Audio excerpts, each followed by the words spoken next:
আলাইকুম সকল প্রাণপ্রিয় বক্তব্যাসগণ দেশে ও দেশের বাইরে বিশ্বের যে কোনো প্রান্ত থেকে আমার এই ভিডিওটি প্লে করছেন।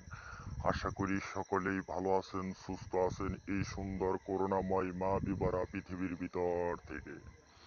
আমি তান্ত্রিক গুরু লোকমান আপনাদের মাঝে আজকে একটি চোরকে শনাক্ত করার নকশা নিয়ে হাজির করেছি। অনেক মা ও বোনের, অনেক ভাই ও বন্ধুদের অনেক বস্তু চুরি হয়ে যায়, আপনারা চোরকে শনাক্ত করতে পারেন না, সন্দেহমূলক আপনারা সেই চোরকেও আপনারা শনাক্ত করতে পারছেন না। আপনার চুরি হয়ে যাওয়া মালগুলো আপনি কখনো ফিরে পাচ্ছেন না। আপনি যদি ওই চোরকে শনাক্ত করতে চান, আপনি স্বপ্নের ভিতরেই শনাক্ত করতে পারবেন।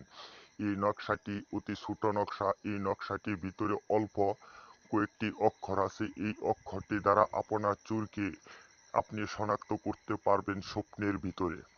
তো ব্যাস, আমি ভিডিওটি লম্বা না করে আপনাদেরকে নিয়মটি বলে দিচ্ছি। এই নকশাটি আপনি মেশক জাফরান কালি দ্বারা সাদা পাতার উপরে লিখবেন। লেখার পরে এই নকশাটি আপনি যে বালিশে শুয়ে থাকেন সেই বালিশের নিচে রেখে আপনি নিদ্রা যাবেন।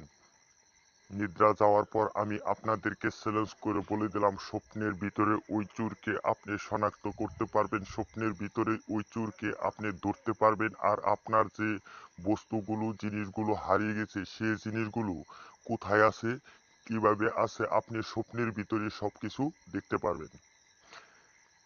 তো ব্যাস, আপনাদের মাঝে আমার একটাই অনুরোধ, আমার এই ভিডিওটি বা এই নকশাটি দেখে যদি আপনাদের একবার উপকার এসে থাকে, লাইক শেয়ার কমেন্ট ও সাবস্ক্রাইবার করতে আপনারা কখনোই বলবেন না।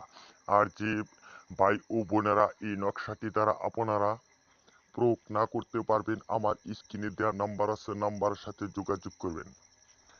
আমি আপনাদের সকল সমস্যার সমাধান মাত্র 24 ঘন্টার ভিতরেই দিয়ে থাকি ইনশাল্লাহ।